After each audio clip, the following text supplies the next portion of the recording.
It's like everybody's got a water buffalo. Yours is fast, but mine is slow. Where they get them, I don't know, but everybody's got a water buffalo. Ooh. I don't know the song. Me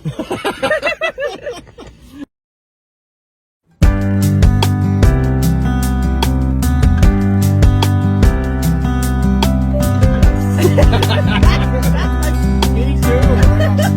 Oh, this looks really cute too. Oh, it's the peacock. It's the peacock. I have that in just like the joke.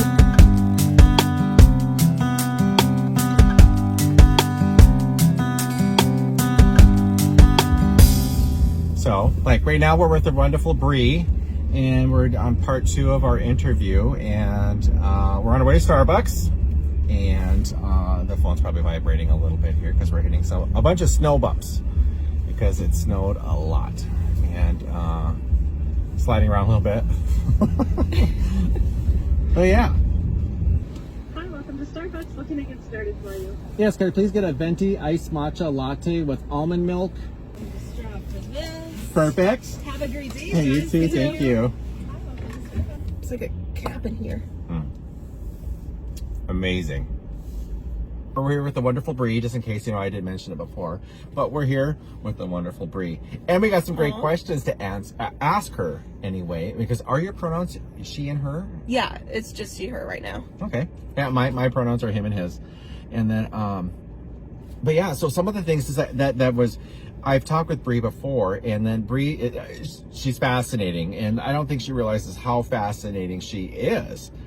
Because your story's so, it's not unique, but it's not heard a lot of. It was like, because you were with the Mormon Church, and it's not this isn't to defame or demonize like a religious aspect or anything like that. But you did have some like religious trauma, because your partner is Casey.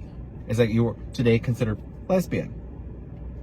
I'm not a lesbian. I consider myself pansexual. Pansexual, okay. Because I have been attracted to men as well. And the thing that leaned me toward pan as opposed to bisexual was Casey asked me a question. And it was, if I came out as like non-binary or gender fluid, would you still date me? And I answered her with a question. And I asked, but you'd still be you, right? Oh, that's sweet. That's very sweet. And so I identify as pansexual because of that. Okay. And for people that may not understand what pansexual is, can you verbalize that a little bit? So pansexual is identifying as having a romantic and or sexual attraction regardless of gender identity. So regardless of identifies as male, female, non-binary, gender fluid, etc. So you're falling in love with the person. I'm falling in love with like the person rather than like their gender identity. That's beautiful. That's absolutely beautiful. So, and then you met Casey online, right? And then the first time you met her was through the drive-thru at your work. Yeah, I took her order over the headset, and I thought I recognized her voice. And so I was like, well, I'll just ask her when she pulls to the window, like it'll be all right. And she pulls forward the window, and I had no idea what kind of car I was expecting, but I was not expecting like this beige, beautifully beat up, well-aged pickup truck. It is a very unique truck, and I love the way you described it. Beautifully, what was it? Was it beautifully aged or beautifully something aged. like that? I want to consider myself that as I get older too. So it's like I want to be beautifully aged. Just like a fine bottle of vintage wine. That's right. The label's a little faded. There might be a chip on the glass, but that's okay. Flavor's still good. But what was interesting too is with your story, because leaving like if you completely left the Mormon Church, or the Church of Latter-day Saints. Yeah, like it is more commonly known as the Mormon Church, but when I was taught by missionaries, they heavily stated that like Mormon was more of a derogatory term, like during Joseph Smith's time, so we prefer to be called Latter-day Saints. Okay, so when you were saying taught by the missionaries, so was that the majority of your education background then is the missionaries, and were they? I'll have a second part to that question here in a second. Yeah, so I hadn't really even heard about like the LDS or the Mormon Church before meeting these missionaries. So like similarly to the Jehovah's Witnesses that like knock at your door and like, have you heard about our Lord and Savior? Mm-hmm. Except I met the missionaries that I met at a bookstore here in town, Books and More, and we started talking, and I was like, what was it? We were talking about Magic the Gathering because I was looking at some cards, and one of the missionaries just happened to play in her spare time. Mm-hmm. And so we started talking about that, and just out of curiosity, I asked if they could teach me like about their views of God, because I still consider myself religious at this point, and they were like, yeah, sure. Oh, interesting. So, when you're discussing things, did you realize that you were pansexual at the time, or did the church see yourself before you were, did they say anything negative about the LGBTQ plus and two-spirit community? I did not discover what pansexuality was until like right around when I left, and Casey told me what it was, and I was like, this is a thing. Like at this point, I had like only ever realized that I've been attracted to men because I was raised on heterosexual lifestyle, which is not necessarily a bad thing by any means. I just wasn't exposed to anything else. That's interesting. So it was like a big, oh my gosh, this is like a moment I'm having because I just discovered something about myself. And was it like overwhelming, ecstatic, or exciting, or anything? I didn't know what it was at first. Like at first I was just like, oh my goodness, like I think I'm having feelings for Casey, and these feelings are similar to the ones when I first liked my ex, who was cis male. And so I was like, what does this mean? Like, can I like another girl too? And so your relationship has been developing over time, so it's like you're on this like learning journey about yourself as well. Absolutely, yeah. Okay, it was this, you've never felt those feelings before. This is just like when you met Casey. There was one girl previously named Kylie where I met her at like a geek club one day, and we just formed this friendship like really quickly. We just happened to click. We enjoyed spending time together. And then I was like, is this a thing I could potentially explore? I was still a member of the church at that time though, and I was talking with my friend she was either a missionary or a returned missionary. I don't know where she was at this point. So, and I was talking to her about it. She was like, Brie, that's against like the law of chastity. Like it's against the covenant you made at your baptism. Like you shouldn't be doing this. It's to protect you. And I'm like, protect me from what? From a girl? Like I didn't understand it, but I decided against like maybe seeking out a potential romantic relationship with this other girl, because I thought at the time it was what was best. Looking back on it, I wish I could have just been like, well, screw that. But well, it was because that's what you thought what was best, because this is what you thought that you were told, that this was supposed to be something that you're not supposed to. Like it was something that I was told like was against the will of God. It was something that I was told like would protect my soul. Oh wow. So I want to go to the church, and so did you feel that you didn't blend with the community that you were told that you were? What, I don't want to put words in your mouth, but did you feel that you could stay within the LDS community, and could you be a part of them? Or did you feel that you needed to leave because... For a while, I wanted to try to like make it work, even though I had like several different things I disagreed on them with, like especially their views on like homosexuality, or the Lamanites who were like darker skinned and more savage for whatever reason. That's me. I will never understand it. Like, I will never understand why they were like, oh yeah, the Lamanites were cursed with darker skin to like differentiate them and help the other people, the Nephites, escape. And I'm just like, So you're saying Native American culture came from a curse? Like, cursed. I find that fascinating, but I'm going to focus on one thing. I'm so sorry. I know, this is like, there's so much, and I just learned this. I was like, wow, this is my head is swimming. It's like, this is so much information. It's like, okay, but back to the main topic. Back to the topic.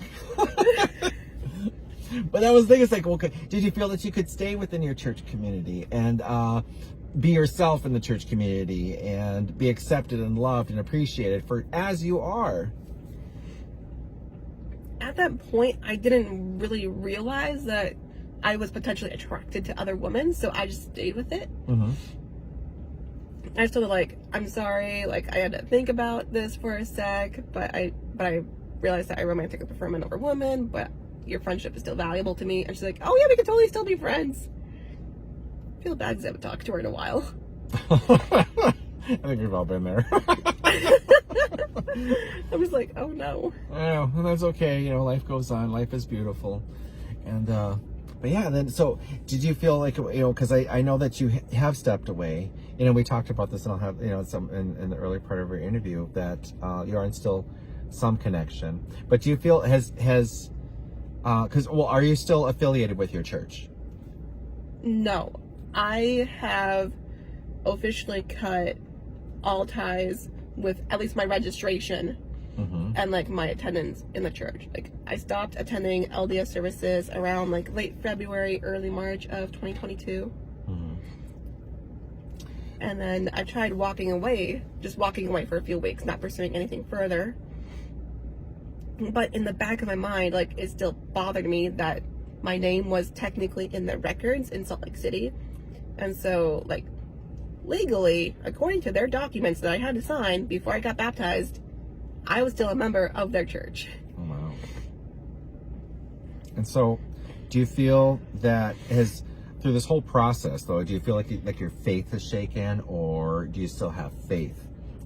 My faith in like God or Jesus, like if there's any left, has definitely been shaken and shattered just because of the LDS teachings and like what seemed like circumstances or requirements that you need to follow in order to get into like heaven or like the celestial kingdom, like the highest tier of heaven and like the ultimate paradise after death.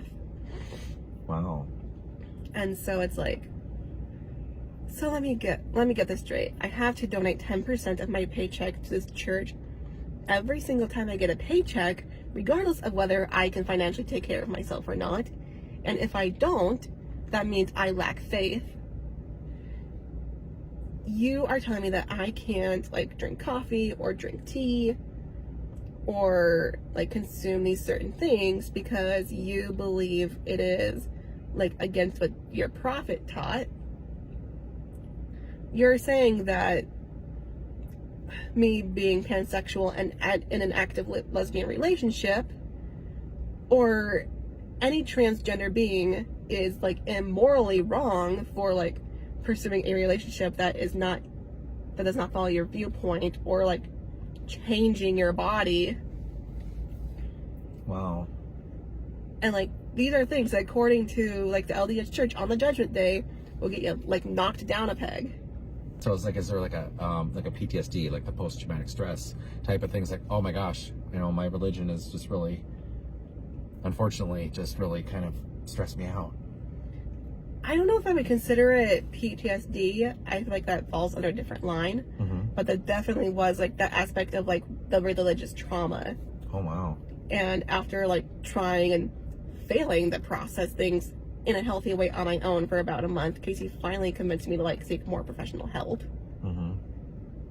And fortunately that's been helping immensely. Like I'm still salty about the LDS church, but like I'm not letting it like take over my life anymore. And I think it's really interesting how like, I don't know whether it's intentional or not, like the churches and the organizations, like they change their viewpoints, again, whether intentional or not, to like become more culturally appropriate to that. Because like when I was taught in the LDS church, it was, oh, like you can have these thoughts, you can have these feelings, but just don't act on it. Mm-hmm. And so I think it's really interesting that the churches and like the different denominations like adapt or change their belief system to become like more culturally appropriate and like less evil, or I don't know if that's the right way to put it, but just like make them seem more accepting than they are. I liked your first terminology, is the less evil. Because some of the stuff that's been done like to the community is like, and to me, you know, and other people like me, you know, in the LGBTQ+ two-spirit community, it seems to be, it's been evil. And it's like, what are you guys doing? And then I like that. I do. I like that. That's my 2 cents. So, has your family and then been completely supportive of your journey of discovery and in friends? Yeah, I think we went over this a little bit last time, but We did. I'm re-asking. Yeah, I was on the very fortunate, very lucky end of the scale as to where like my parents, my brother, my sister, like my brother-in-law, they were all like accepting and supportive of me and Casey and our relationship. Beautiful. Like the main talk that my parents had with Casey was, don't hurt our daughter. If you do, we're coming for you. Oh, scary and sweet. I love that. That's sweet. And it's like, that sounds very like supportive. And I really appreciate that your family is said, yes, we love you for you. And that's what the important thing is. And that's what I see it as anyway. That if you had like advice for anybody that was in your situation in the LDS church, and then try discovering something about themselves, like, oh, hey, you know, I may not fit with all these things, that the values that we're supposed to be having, and what does somebody like me do to make sure that I'm healthy emotionally, mentally, spiritually, and physically safe? Well, every situation and every person is going to feel differently, but one of the most important things is just do what's best for you. Like, if you just don't want to go to services often, just do that. If you want to leave completely, do that. That's what I ended up doing. I also ended up taking it up with the membership records in Salt Lake City and just having them remove my name from their registry completely, because I personally could not stand that lack of closure. I mean, there's quite a few people when we get when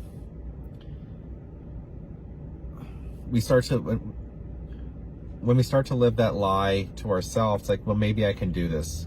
Maybe I can just pretend to be somebody else for the rest of my life to make my place of faith happy, and have them love me, or my family, or my friends. So I'll just pretend to be somebody else 24 hours a day. Maybe I can do this. Maybe I'll be happy. And I couldn't do it. So how did you? Obviously, you left too, because it's like, why didn't I fit? I tried to do that for a while, and it ended up to the point where the anxiety got so much that every time I went to church on Sunday, I would end up in tears, just like obviously physically distraught. And like, I even had someone ask me, like, Bree, like, I don't understand, like, church is an uplifting renewal of the spirit and renewal of your covenants every week. Like, why does it make you so sad? Why did it make you feel so sad? I felt like I was lying to myself. Like, I'm here like embracing this environment and these beliefs and these customs that I don't agree with, and honestly have put me like in a dark headspace and like tight situations financially just because of that tithing. Oh yeah. Especially since I got baptized like shortly before COVID hit off. And so my hours were cut because of that. And they're like, oh, just donate 10%, have faith, God will take care of you. And I'm like, I need to pay rent. Like, Faith is fine, but I still need a place to live. Oh, for sure. That's true. It's like, things are expensive. You know, $10 can go a long way. You know, was that monthly or weekly or that was every check? It was every single check, 10%.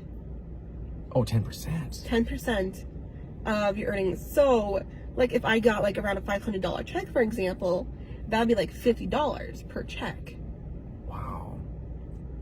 That's a small chunk of groceries. That's groceries, for that's gas. Other people at home. Mm-hmm. And I was lucky on the other side of it as to where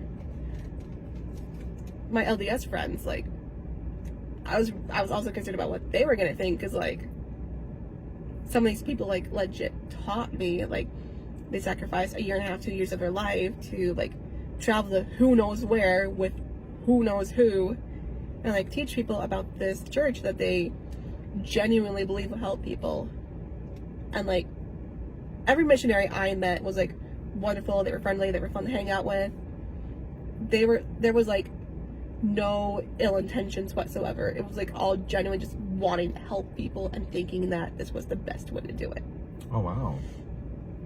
If you had advice to like the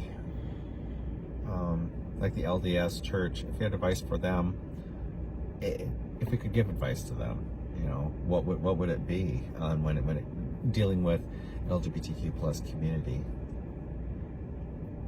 What would you have liked to hear from your ministry? I would like to hear that like the law of chastity is outdated and just not what we believe, like that homosexuality is not wrong, like it's not immoral, it's not a sin. Do you feel that in some ways that you may have been stunted coming, you know, being in this institution and then stepping out, like stunted, like emotionally or personally, even because of it being pansexual? It's like, did this like slow you down on personal growth because it's being replaced by something that's negative? I think the main thing that hindsight is always 20/20. So the main thing that I realized was that I don't even know if like I really believed in God, like creating like world in 7 days, or like Noah on the ark, or like Rack, Shack, and Benny and the like in the furnace and like coming out completely unburnt for whatever reason. What's Rack, Shack, and Benny? Rack, Shack, and Benny. Oh, Benny. They had like, I remember Rack, Shack, and Benny because I watched the VeggieTales version, in which they worked for a chocolate bunny factory and went against like their boss when he said that like you should just worship this chocolate bunny statue all the time, but they were like, no, like we worship our God. And so they got yeeted into like a fiery furnace, and they were supposed to burn to death in the furnace. Is this that Christian cartoon with vegetables? Yes. Holy. They told this story to children. Oh my goodness. But then, like, an angel saves them, and they walk out completely unharmed. How long were they in the furnace? I don't know. So did they feel pain for a while, and then the angel came to save them? I was like, oh my god. There's no other details other than just the angel shielded them completely, and they were unharmed. Wow. I learn stuff every day, and I was just like, I just get dumbfounded. So I was like, I think we got some good stuff. And then I gotta narrow all this stuff down to a half hour. Well, before you narrow it down to a half hour, another piece of advice that I think I said last time, but I will emphasize it again because this is important. Sometimes found family is better. 100%. Yes. I just end up being fortunate enough as to where, like, both my family and my found family are my family, but that's not the case for everyone, unfortunately. So But found families are beautiful. They're supportive, true, genuine family. I can't say enough positive things about having a found family. And yeah, I'm really glad you brought that up. Yeah, so like whether your biological family like loves you and accepts you or not, just find a second found family, because they're freaking great. Yay! Thank you so much, Bree. Thank you. I'm gonna give you a hug in my truck. Truck hug. Truck hug. Faith is a personal journey. Faith is a strong belief in God or religion, or a complete trust or confidence in someone or something. Faith shouldn't hurt. Family is important as well, and also found family, because they can offer support and security, coupled with unconditional love. They will always look to you to see and bring out the best in you, even if you don't see it for yourself.